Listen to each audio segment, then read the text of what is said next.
نبی پاک علیہ الصلوۃ والسلام کی تبلیغ کے 3 دور ہیں۔ ایک تو حضور نے اپنے قول سے تبلیغ فرمائی ہے،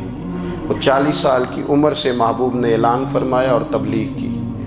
اور ایک نبی پاک صلی اللہ تعالیٰ علیہ وسلم بالواسطہ حضور کی تبلیغ ہے جو آج تک جاری ہے۔ امت کے علماء، مشائخ، مبلغین حضور کے دین کو آگے پھیلا رہے ہیں، تو دراصل یہ بھی تبلیغ رسول پاک علیہ السلام ہی کی تبلیغ۔ اور ایک حضور کی تبلیغ کا دور ہے، حضور کی پیدائش سے لے کر ولادت مبارکہ سے لے کر حضور علیہ السلام کے اعلان نبوت تک۔ اس دوران نبی پاک نے جو تبلیغ فرمائی ہے وہ اپنے کردار سے فرمائی ہے۔ عرب کا وہ معاشرہ جو بڑا میلا کچیلا گدلا ہو چکا تھا، جس کے اندر سراسر مادہ پرستی کا زور تھا، جس کے اندر لوگ انسانوں کی خرید و فروخت کرتے تھے، جس کے اندر بیٹیوں کو زندہ دفن کر دیتے تھے، جس کے اندر جو آدمی جتنا زیادہ مضبوط ہوتا تھا اتنا زیادہ لٹیرا بن جاتا تھا، اس معاشرے کے اندر رسول کریم علیہ السلام نے 40 سال گزارے، اور اس طرح گزارے کہ جو بیگانے بھی تھے وہ بھی کہا کرتے تھے یہ صادق ہیں، یہ امین ہیں۔ اور جب حضور نے اعلان نبوت کیا تو فرمایا، یہ قرآن مجید کے لفظ ہے، فرمایا فَقَدْ لَبِثْتُ فِيكُمْ عُمَرًا مِّن قَبْلِهِ أَفَلَا تَعْقِلُونَ، میں تمہارے بیچ عمر کا ایک حصہ گزار چکا ہوں، تمہیں عقل نہیں ہے، شعور نہیں ہے۔ نبی کریم علیہ السلام نے اپنے کردار کو، اپنے عمل کو اپنی نبوت کی دلیل کے طور پر بیان فرمایا۔ وہ تو حضرت حلیمہ بھی فرماتی ہیں نا، جب میں نبی کریم علیہ السلام کو اپنے گھر لے گئی تو میرا اپنا بچہ بھی دودھ پیتا تھا، 2 میرے بیٹے ہو گئے، ایک میری یہ نسبی اولاد اور حضور میری رضائی اولاد۔ تو کہتی ہیں جب میں کریم محبوب علیہ السلام کو اپنے سینے سے لگاتی تھی تو حضور میرے ایک پستان سے دودھ پیتے تھے اور دوسرا اپنے بھائی کے لیے چھوڑ دیا کرتے تھے۔ یہاں سے رسول کریم علیہ السلام نے کردار کے ذریعے تبلیغ، اور پھر اعلان نبوت سے پہلے ایک تنظیم عرب کے جوانوں پر، عرب کے سرداروں پر مشتمل بنائی گئی، جس میں نبی کریم علیہ السلام نے بڑا حصہ لیا سرکار نے، اور بڑے اہم لوگوں کو شعور حضور نے عطا فرمائے۔ وہ اس جماعت کا فیصلہ تھا کہ ہم سارے جوان، سارے بڑے لوگ ملیں گے، یہ حضور کے اعلان نبوت سے پہلے کی بات ہے، ہم بڑے لوگ ملیں گے، کسی بڑے کو کسی چھوٹے پر ظلم نہیں کرنے دیں گے، کسی آدمی کو کسی غریب کا حق نہیں کھانے دیں گے۔ حضور علیہ السلام نے نا اپنے کردار سے، اپنے عمل سے، اور آپ کا جو عمل ہوتا ہے نا وہ اصل ہوتا ہے، ایک ہوتا ہے آپ کوئی بات کرتے ہیں اور ایک ہوتا ہے کہ آپ کوئی عمل کرتے ہیں۔ آپ جب عمل کرتے ہیں تو عمل کے ذریعے بھی لوگوں تک بات پہنچتی ہے کہ دراصل آپ کا اٹھنا بیٹھنا چلنا پھرنا کیا ہے۔ میرے رسول کریم علیہ السلام کا اٹھنا بھی ایک نبی کا، بیٹھنا بھی ایک نبی کا، بات کرنا بھی ایک نبی کا، معاملات زندگی کرنا بھی ایک نبی کا، لین دین کرنا بھی ایک نبی کا۔ ایک شخص کہتے ہیں میں نے اعلان نبوت سے پہلے حضور علیہ السلام سے کچھ چیز خریدی تھی، اور میں نے عرض کیا تھا آپ یہاں تشریف رکھیں، میں پیسے لے کے آتا ہوں۔ میں 3 دن کے بعد آیا۔ دیکھو یہ بات کرنی کتنی آسان ہے، بولنی کتنی آسان ہے، پر 3 دن یہاں میرے بھائی کو، کسی شخص کو 2 گھنٹے انتظار کرنا پڑ جائے تو لوگ کہتے ہیں الانتظار اشد من القتل، یہ تو قتل سے زیادہ تکلیف والا معاملہ ہے منتظر رہنا کسی کا۔ کہتے 3 دن کے بعد میں آیا تو میرے رسول کریم وہیں تشریف فرمایا، بس اتنا فرمایا یار تم نے مجھے بڑی تکلیف میں ڈال دیا، 3 دن ہو گئے یہاں رکے ہوئے۔ تو حضور نے اپنے کردار کو، اپنے عمل کو، اپنے معاملات کو سب سے پہلے اپنی نبوت کی دلیل کے طور پر پیش کیا۔ کسی نے کیا خوب کہا تھا کہ جو تیری جان کے دشمن ہیں وہ بھی کہتے ہیں، وہ جو تیری جان کے دشمن ہیں، بظاہر تو آئے ہیں نا ہجرت کی رات جان لینے، لیکن امانتیں حضور کے گھر میں رکھی ہوئی ہیں، امانتیں کاشانہ نور پہ پڑی ہیں۔ وہ جو تیری جان کے دشمن ہیں وہ بھی کہتے ہیں کہ امین تو ہے اور صداقت کی آبرو تو ہے، امین بھی تو ہے، صداقت کی آبرو تو ہے۔ تو پہلے کردار، پھر دوسری بات، اللہ تعالیٰ نے اپنے محبوب علیہ السلام کو اپنا مطلق نائب بنا کر، اپنا محبوب اعظم بنا کر ویسے ہی سارے انسانوں کے بارے میں کہا وَإِذْ قَالَ رَبُّكَ لِلْمَلَائِكَةِ إِنِّي جَاعِلٌ فِي الْأَرْضِ خَلِيفَةً، میں زمین میں اپنا نائب بنانے والا ہوں۔ لیکن حضور علیہ السلام تو محبوب ہے نا، حضور کی نیابت تو محبوبیت کے درجے پر فائز ہے۔ تو رسول پاک کو رب کریم نے اس طرح کا بنا کے بھیجا کہ حضرت عبداللہ ابن رواحہ رضی اللہ تعالیٰ عنہ بیان فرماتے ہیں کہ اگر حضور کوئی معجزہ نہ بھی دکھاتے، نبی کریم علیہ السلام سے کوئی اعجاز لوگ نہ بھی دیکھتے، تو محبوب کا تو چہرہ ہی اس طرح کا تھا، لوگوں نے دیکھتے جانا تھا اور کلمہ پڑھتے جانا تھا۔ لیکن باوجود اس کے میرے رسول پاک کا اعجاز یہ ہے، کمال یہ ہے کہ حضور کبھی اشارہ کر دیں تو چاند 2 ٹکڑے ہو جائے، کبھی دعا مانگ دیں تو ڈوبا ہوا سورج واپس آ جائے، کبھی محبوب گزرنے لگے تو پتھر آپ پر سلام پڑے، کبھی حضور پہاڑ پر چڑھ جائیں تو پہاڑ وجد میں آ کر جھومنے لگے، محبوب کا کبھی نماز پڑھاتے ارادہ بن جائے تو اللہ تعالیٰ قبلے کا رخ ہی تبدیل فرما دے۔ کیا خوبصورت سوچ ہے اور کیا نظریہ دیتے ہیں بریلی کے امام، فرماتے ہیں اجابت کا جوڑا عنایت کا صحرا، دلہن بن کے نکلی دعائے محمد، اور اجابت نے جھک کر گلے سے لگایا بڑی ناز سے جب دعائے محمد، دیکھو خدا کی رضا چاہتے ہیں دو عالم، خدا چاہتا ہے رضائے محمد صلی اللہ تعالی علیہ وسلم۔ اور ایک مقام پہ فرماتے ہیں نائب دست قدرت پہ لاکھوں سلام، نائب دست قدرت پہ لاکھوں سلام۔ تو اللہ تعالیٰ نے نبی پاک صلی اللہ تعالی وسلم کو جو اعجاز، پھر ایک اور بات، حضور امی ہے، دنیا میں آ کر محبوب نے کسی سے پڑھا ہی نہیں، میرے محبوب نے جتنا پڑھا ہے رب کریم سے ہی پڑھا ہے۔ الرحمن علم القرآن خلق الانسان، رحمان نے قرآن سکھایا پھر انسان بنایا۔ اللہ تبارک و تعالیٰ کی بارگاہ کرم سے حضور نے لیا، رسول کریم امی ہیں، یہ بھی حضور کی نبوت پر ایک بڑی دلیل۔ دیکھو ایک ہوتا ہے کوئی آدمی بچپن سے کسی چیز سے شغف رکھے اور جب اس کی عمر بڑی ہو جائے تو کہتے ہیں اس کا تجربہ بڑا ہو گیا ہے، یہ پہلے کوئی شعر کہتا تھا، کوئی ادبی جملہ کہتا تھا، تو اب اس کی یہ کام کرتے کرتے عمر بڑی ہو گئی ہے تو رسوخ حاصل ہو گیا۔ 40 سال کی عمر مبارک تک نبی کریم نے ایک شعر بھی نہیں کہا۔ حضور علیہ السلام نے کبھی کوئی ایسی بات، ویسے تو حضور کی ہر بات حکمت والی، لیکن جس کو عرب کے لوگ اپنے لہجے میں شاعری یا اپنے لہجے میں ادب کہتے تھے، وہ حضور نے بیان نہیں فرمایا۔ لیکن جب 40 سال کی عمر میں اعلان نبوت کیا تو پھر بڑے بڑے فصیح و بلیغ، بڑے بڑے سیانے، طفیل بن عمر کہتے ہیں کہ اس شخص کو بھی میں نے دیکھا جسے بڑا ناز تھا اپنی فصاحت اور بلاغت پر، اور جب وہ حضور کے پاس آیا اور اس نے آ کے کچھ باتیں کی تو محبوب خاموشی سے سنتے رہے، اور جب وہ چپ کر گیا تو میرے کریم نے صرف سورہ فاتحہ پڑھی۔ کبھی اٹھتا تھا، کبھی بیٹھتا تھا، کبھی غور کرتا تھا، کبھی دائیں جاتا تھا، کبھی بائیں جاتا تھا، پھر کہنے لگا بتاؤ نا کلام کس کا ہے؟ فرمایا اس رب کا، اس رب کا، اس رب کا جس کا میں رسول بن کے آیا ہوں۔ نبی کریم صلی اللہ تعالی علیہ وسلم امی ہیں، لیکن حضور نے کائنات کے رازوں سے پردے ہٹا دیے، نبی کریم نے جینے کے سلیقے بتا دیے، حضور نے ہر شخص کو اس کے مقصد حیات سے آگاہ کر دیا۔ نبی کریم علیہ السلام نے وہ فلسفہ حیات بیان کیا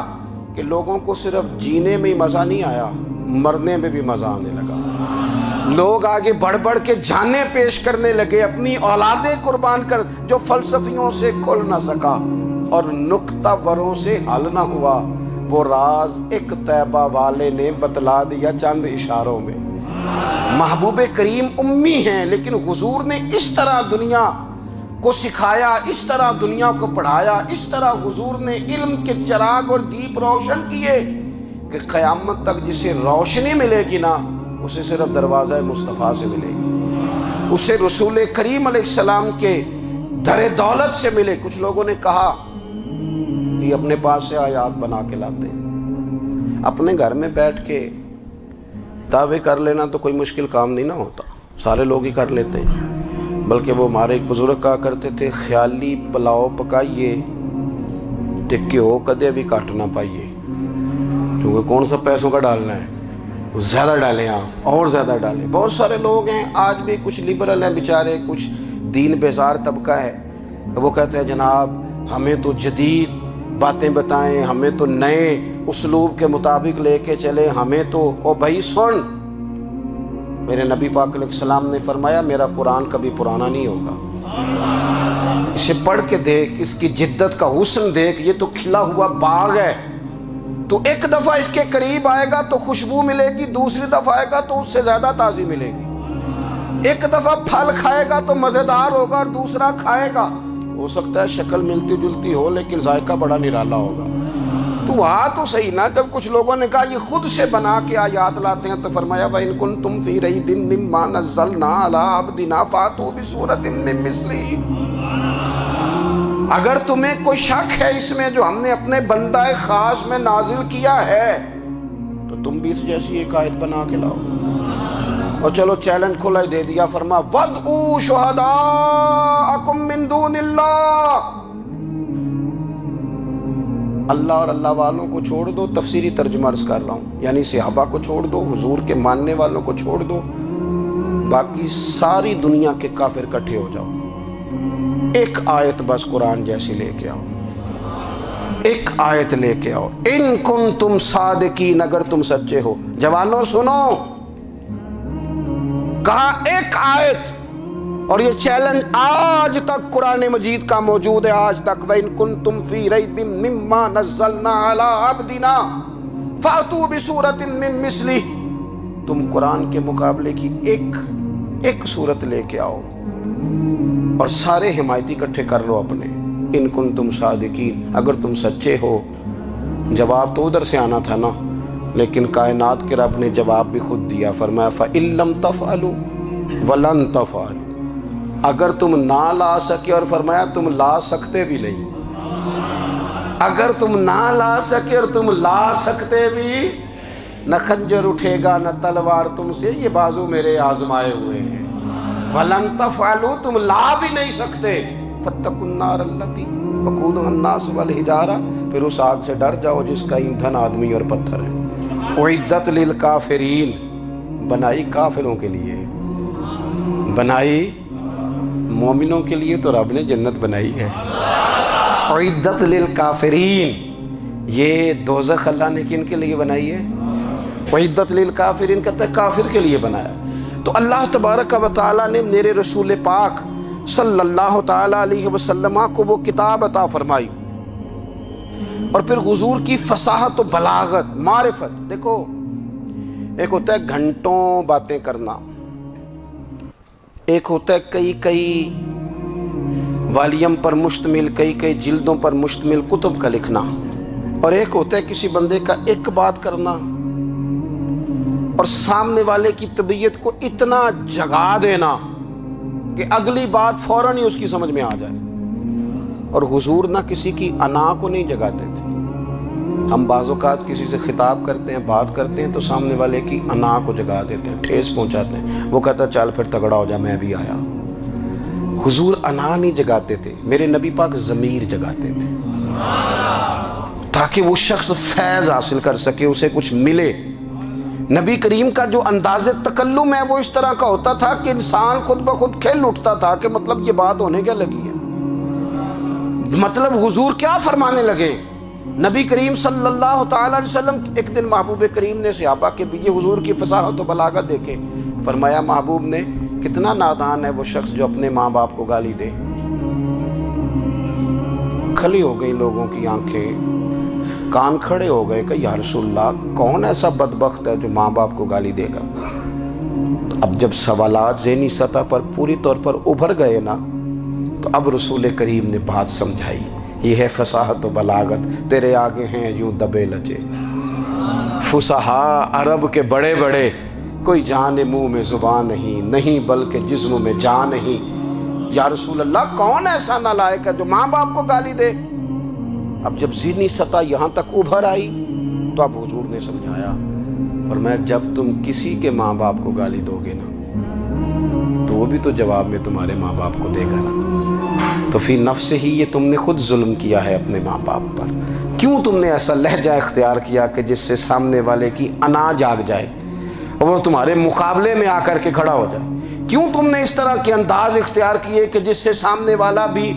سارے پنجے کھڑے کر کے باہر نکل آئے اور کہے آ جاؤ پھر میں ابھی میدان میں حاضر ہوں؟ رسول کریم کی فصاحت، بلاغت دیکھیں نا، حضور 2-4 جملوں میں ساری بات سمجھا جاتے ہیں۔ ایک حدیث پاک اگر ہماری سمجھ میں آ جائے، ایک روایت، نبی پاک صلی اللہ تعالی علیہ وسلم نے فرمایا خوبصورت مسلمان وہ ہے جو بے مقصد باتوں کو چھوڑ دے۔ لو، اس سے پوری زندگی سجائی جا سکتی ہے، ایک جملے سے پوری زندگی سواری جا سکتی ہے، کوئی لمبی چوڑی باتوں میں جانے کی ضرورت نہیں۔ کہا خوبصورت مسلمان یہ ہے جو بے مقصد باتوں کو چھوڑ دے، لا یعنی باتوں کو، کیا کہتے ہیں ہمارے دیہات کے لوگ، جڑے پنڈ جانا نہیں، وہ راہ پوچھنے دی۔ لیکن آج کل لوگ باز آندے، یعنی جس بات کا بالکل تعلق نہیں نا وہ بات بھی کرتے جاتے ہیں، جس کا شعبہ ہی نہیں وہ بھی چھلانگ لگا لگا کے اس میں آ جاتا ہے۔ ہم اپنا وقت ضائع کرتے ہیں، اپنی صلاحیتیں ضائع کرتے ہیں، اپنا نقصان کرتے ہیں۔ ہم اپنا کام صحیح کر کے نہیں کرتے اور دوسری ساری دنیا کو ٹھیک کرنا چاہتے ہیں۔ او بھائی، آپ جس جگہ جس شعبے سے تعلق رکھتے ہیں آپ اپنے معاملات میں مضبوطی پیدا کریں۔ حضور نے اپنی فصاحت کے ساتھ، بلاغت کے ساتھ لوگوں کو قائل کیا، اور قرآن مجید کی تاثیر کا یہ اثر میرے کریم رسول نے دکھایا کہ رات کو جب حضور بیٹھ کے قرآن پاک پڑھتے تھے نا، جب یاسین والے نبی خود یاسین کی تلاوت کریں، جب طٰہٰ والے محبوب خود طٰہٰ کی تلاوت کریں، غور کرو نا، جب مدثر والے محبوب خود ان جملوں کو ادا کریں، یعنی جن کے بارے میں آیت آئی ہے، جب وہی یہ آیت پڑھیں کہ اِنَّا أَعْطَيْنَاكَ الْكَوْثَرَ، یعنی جن کا ذکر ہو رہا ہے، جب وہ یہ بات کریں کہ یا ایھا النبی انا ارسلناک شاہدا ومبشرا ونذیرا لتؤمنوا باللہ ورسولہ وتعزروہ وتوقروہ وتسبحوہ بکرۃ واصیلا، جن کے بارے میں آیت آئی ہے، جب وہ یہ کہہ رہے ہوں کہ ورفعنا لک ذکرک، جب وہ کہہ رہے ہوں والضحیٰ واللیل اذا سجا، ذرا اس کیفیت کو دیکھیں جب محبوب خود پڑھ رہے ہوں، اور جو حضور پر آئی ہیں اس کا ذائقہ، اس کا لطف، اس کا انداز بھلا کیا ہوگا۔ حضور جب رات کو پڑھتے تھے نا قرآن پاک، تو جو پکے کافر تھے نا، ابو جہل جیسے لوگ، وہ بھی جھاڑیوں میں چھپ چھپ کے مدینے والے کی تلاوت سنا کرتے، حضور کی تلاوت سنا کرتے تھے۔ یہی بہتر ہے کہ پردوں میں وہ پردہ پوش رہے، وہ اگر پردے ہٹا دے تو کسے ہوش رہے۔ رسول کریم علیہ السلام کی تلاوت کا سننا، قریب جانا، یہ اعجاز ہے۔ حضرت فاروق اعظم کہتے ہیں میں طبیعت کا بڑا ڈاڈا تھا، مزاج کا بڑا سخت تھا، زندگی ہمیشہ ڈٹ کر گزاری، باتوں پر کھڑا رہنا آتا تھا، پر جب میری بہن نے مجھے چند آیتیں سنائی نا تو میں تڑپ ہی گیا۔ گھروں آیا سا مار مقامنے نو، ہن مینو مار دے لے چلو، اوے متے عمر دی عمر برباد ہو جائے جتھے عمر سوار دے لے چلو۔ یہ اعجاز ہے رسول کریم صلی اللہ تعالی علیہ وسلم پر نازل ہونے والی کتاب کا۔ پھر حضور نے خبریں دی، نبی پاک نے خبریں دی، حضور نے فرمایا روم فتح ہوگا، وہ ہوا۔